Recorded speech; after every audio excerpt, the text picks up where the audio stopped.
Después del sábado, al amanecer del primer día de la semana, vinieron María Magdalena y la otra María para ver el sepulcro. Y he aquí hubo un gran terremoto, porque el ángel del Señor descendió del cielo, y al llegar removió la piedra y se sentó sobre ella. Su aspecto era como un relámpago, y su vestidura era blanca como la nieve. Los guardias temblaron por miedo de él y quedaron como muertos. He aquí, algunos de la guardia fueron a la ciudad y dieron aviso a los principales sacerdotes de todas las cosas que habían sucedido. Ellos se reunieron en consejo con los ancianos y tomando mucho dinero, se lo dieron a los soldados diciendo: «Digan, sus discípulos vinieron de noche y lo robaron mientras nosotros dormíamos. Y si esto llega a oídos del procurador, nosotros le persuadiremos y les evitaremos problemas». Ellos tomaron el dinero e hicieron como habían sido instruidos. Y este dicho se ha divulgado entre los judíos hasta el día de hoy. San Mateo capítulo 28, versículos del 1 al 4 y del 11 al 15.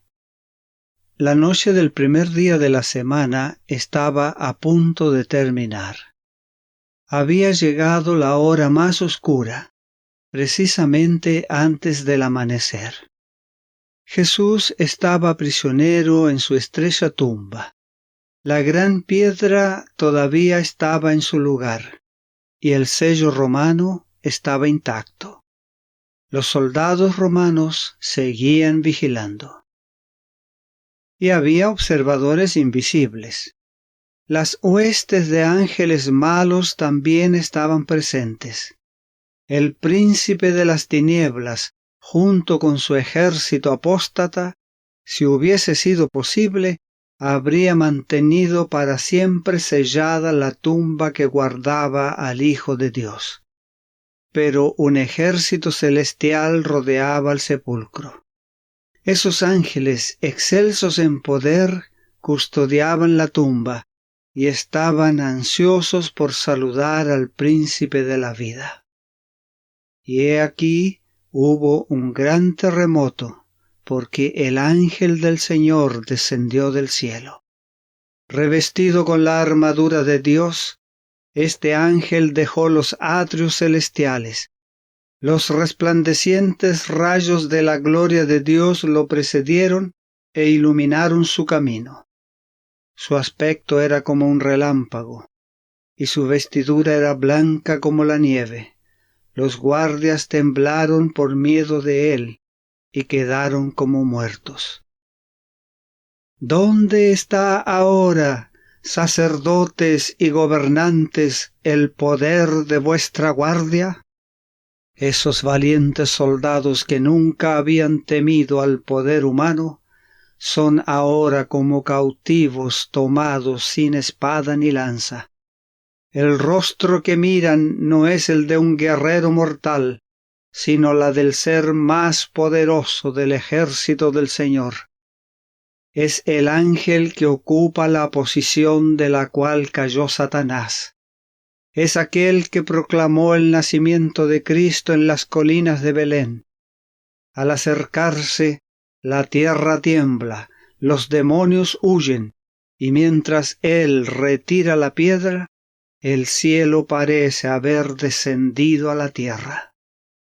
Los soldados lo ven cuando quita la piedra como si fuera un guijarro, y lo oyen clamar: «Hijo de Dios, sal, tu Padre te llama».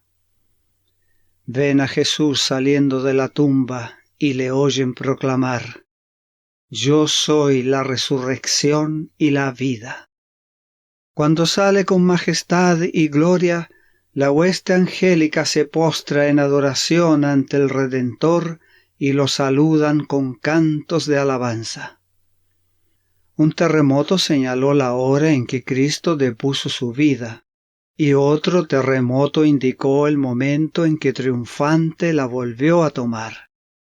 El que había vencido la muerte y el sepulcro salió de la tumba como conquistador, entre el bamboleo de la tierra, el fulgor del relámpago y el rugido del trueno.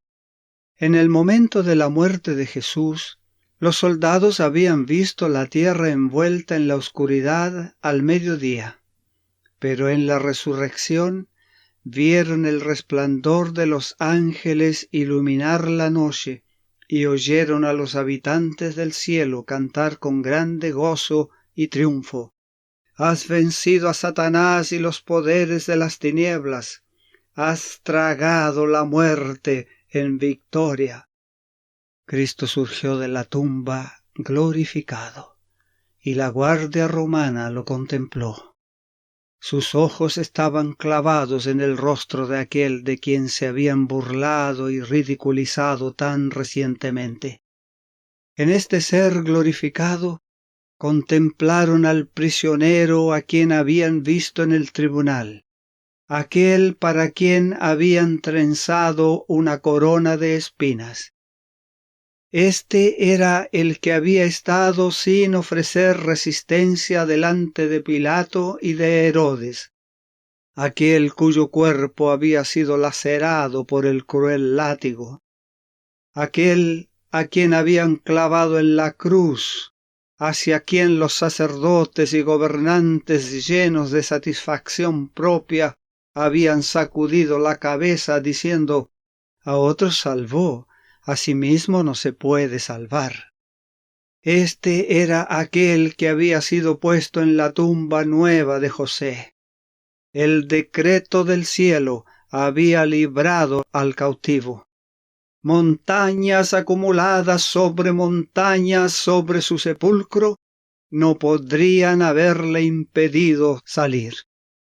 Al ver a los ángeles y al Salvador glorificado, la guardia romana se había desmayado y caído como muerta. Cuando el séquito celestial se ocultó de su vista, se pusieron de pie y tan rápido como los podían llevar sus temblorosas piernas, se dirigieron hacia la puerta del jardín.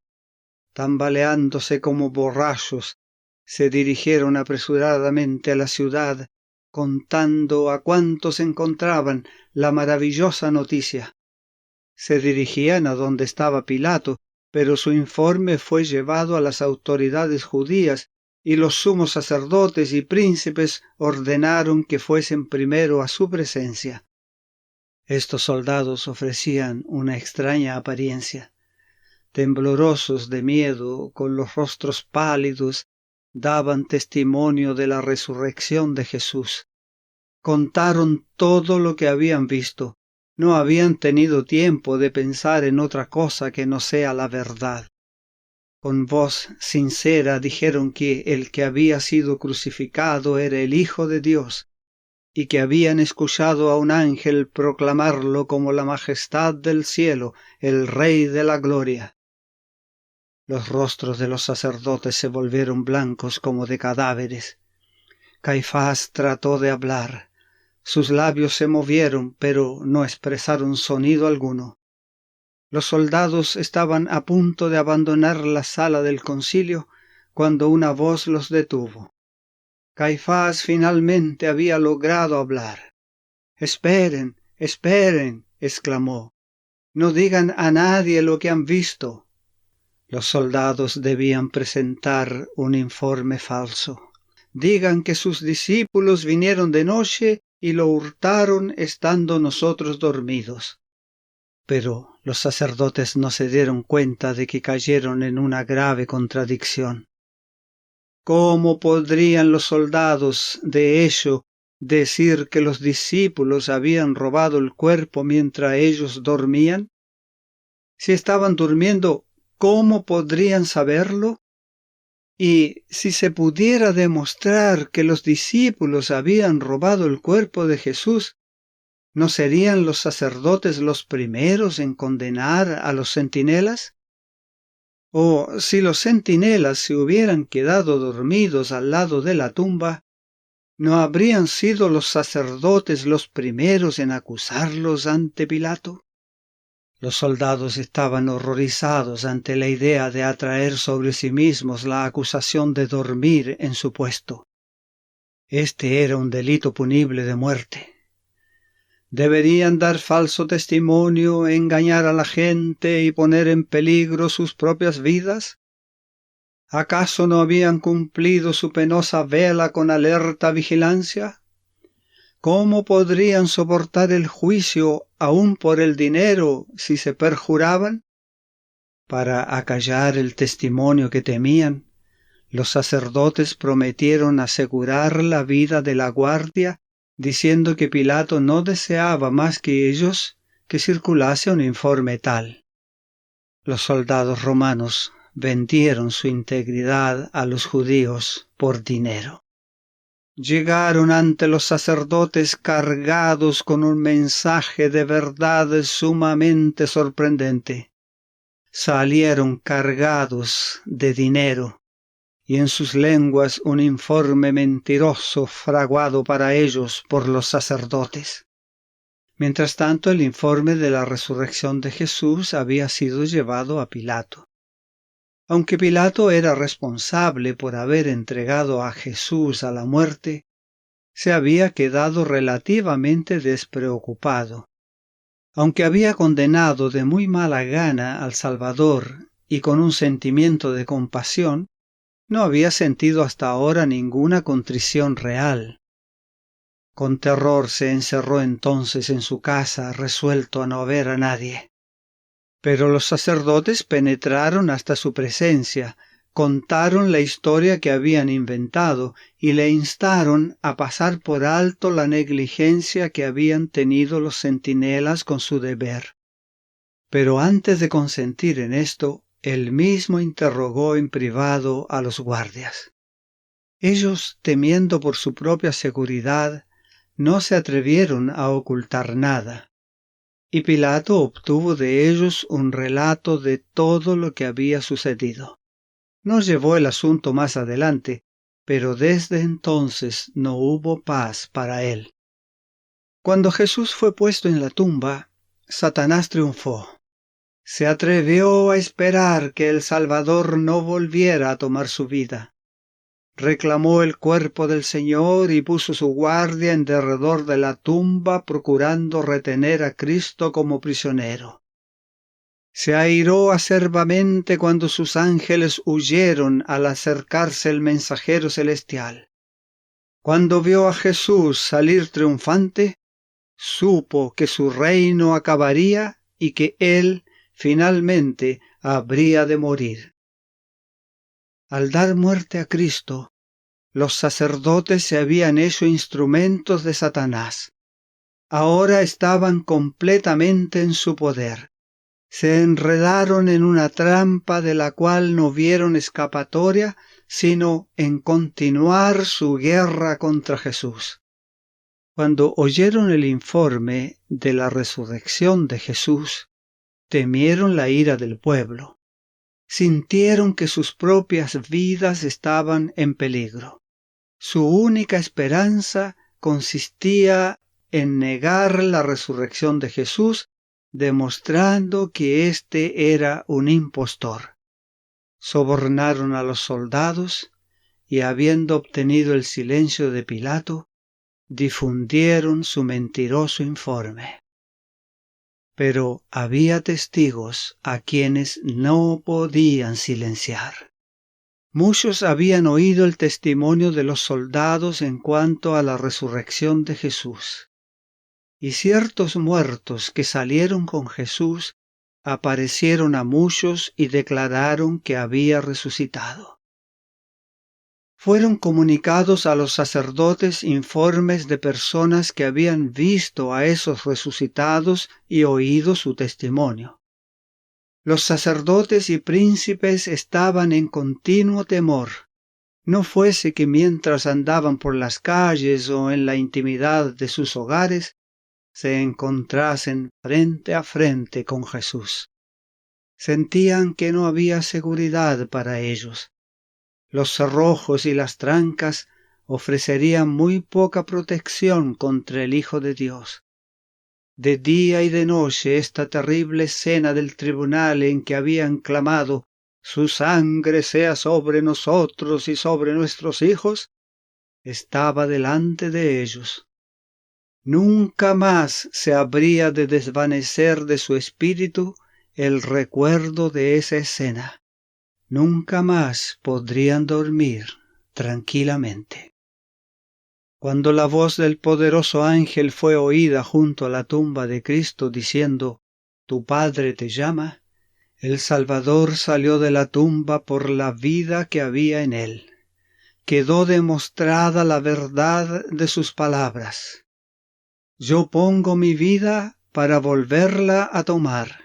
Nadie me la quita, sino que yo de mí mismo la pongo. Tengo poder para ponerla y tengo poder para volverla a tomar». San Juan capítulo 10, versículos 17 y 18. Entonces se cumplió la profecía que había hecho a los sacerdotes y gobernantes. «Destruid este templo, y en 3 días lo levantaré». San Juan capítulo 2, versículo 19. En la tumba abierta de José, Jesús proclamó triunfantemente, «Yo soy la resurrección y la vida». Únicamente la divinidad podía pronunciar estas palabras. Todos los seres creados viven por la voluntad y el poder de Dios. Son receptores de la vida de Dios. Desde el más sublime serafín hasta el ser animado más humilde, todos se nutren de la fuente de la vida.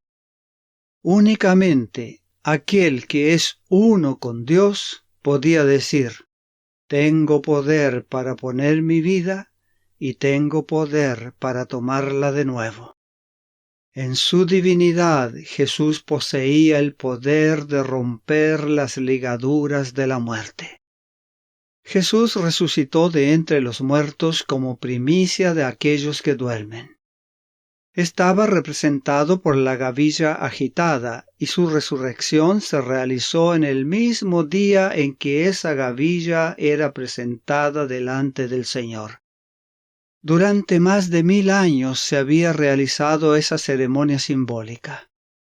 Se juntaban las primeras espigas de grano maduro de los campos de la mies, y cuando la gente subía a Jerusalén en ocasión de la Pascua, la gavilla de primicias se agitaba como ofrenda de agradecimiento delante del Señor. No podía ponerse la hoz a la mies para juntarla en gavillas antes que esa ofrenda fuese presentada. La gavilla dedicada a Dios representaba la mies. De la misma manera, Jesús, las primicias, representaba la gran mies espiritual que ha de ser juntada para el reino de Dios. Su resurrección es símbolo y garantía de la resurrección de todos los justos muertos. Cuando Jesús resucitó, sacó de la tumba una multitud de cautivos. El terremoto ocurrido en ocasión de su muerte había abierto sus tumbas, y cuando él resucitó, salieron con él. Eran aquellos que habían sido colaboradores con Dios y que, a costa de su vida, habían dado testimonio de la verdad. Ahora iban a ser testigos de aquel que los había resucitado de entre los muertos. Durante su ministerio, Jesús había llamado a la vida a algunos muertos. Había resucitado al hijo de la viuda de Naín, a la hija del príncipe y a Lázaro, pero estos no fueron revestidos de inmortalidad. Después de haber sido resucitados, estaban todavía sujetos a la muerte. Pero los que salieron de la tumba en ocasión de la resurrección de Jesús, fueron resucitados para vida eterna. Efesios capítulo 4, versículo 8. Subiendo a lo alto, llevó cautiva la cautividad. ascendieron con él como trofeos de su victoria sobre la muerte y el sepulcro.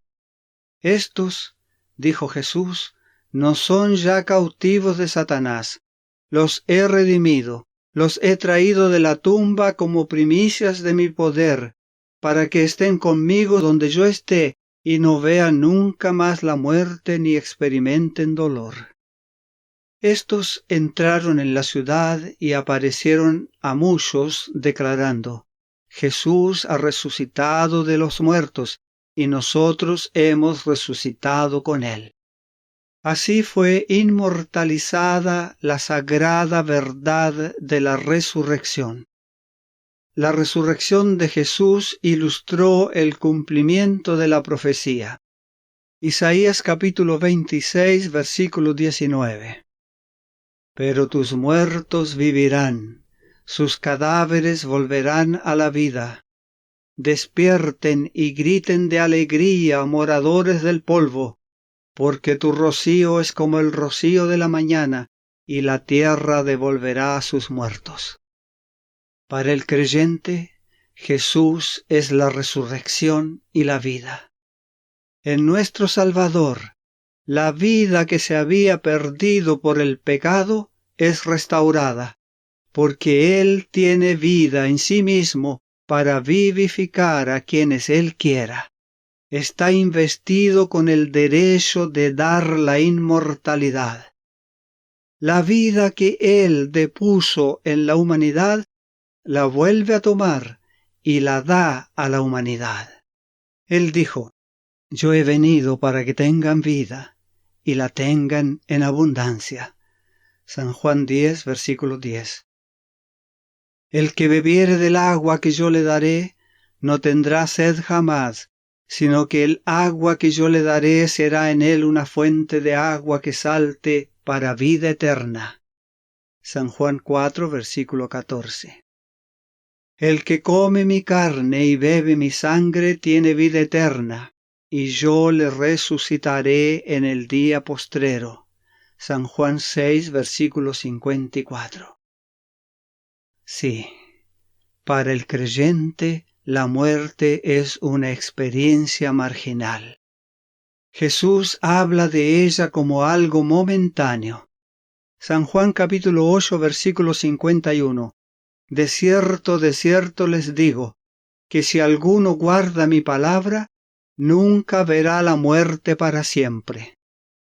Para el cristiano, la muerte es solo un sueño, un momento de silencio y oscuridad. Su vida está escondida con Cristo en Dios. Y cuando Cristo, vuestra vida, se manifieste, entonces vosotros también seréis manifestados con Él en gloria. Colosenses capítulo 3, versículo 4. La voz que clamó desde la cruz: consumado es, fue oída entre los muertos. Atravesó las paredes de los sepulcros y ordenó a los que dormían que se levantasen. Así sucederá cuando la voz de Cristo sea oída desde el cielo. Primera a los Tesalonicenses capítulo 4 versículos 13 al 18. Tampoco queremos, hermanos, que ignoréis acerca de los que duermen, para que no os entristezcáis como los otros que no tienen esperanza. Porque si creemos que Jesús murió y resucitó, así también traerá Dios con Jesús a los que durmieron en él. Por lo cual os decimos esto en palabra del Señor, que nosotros que vivimos, que habremos quedado hasta la venida del Señor, no precederemos a los que durmieron. Porque el Señor mismo, con voz de mando, con voz de arcángel y con trompeta de Dios, descenderá del cielo, y los muertos en Cristo resucitarán primero. Luego nosotros, los que vivimos, los que hayamos quedado, seremos arrebatados juntamente con ellos en las nubes para recibir al Señor en el aire, y así estaremos siempre con el Señor. Por tanto, alentaos los unos a los otros con estas palabras. Sí, la voz de Jesús penetrará en las tumbas y abrirá los sepulcros, y los muertos en Cristo resucitarán. En ocasión de la resurrección de Jesús, unas pocas tumbas fueron abiertas, pero en su segunda venida, todos los justos muertos oirán su voz y surgirán para una vida gloriosa e inmortal. El mismo poder que resucitó a Jesús de entre los muertos, resucitará a su iglesia y la glorificará con él, por encima de todos los principados y potestades, por encima de todo nombre que se nombra, no solamente en este mundo, sino también en el mundo venidero. La gracia de Dios sea contigo.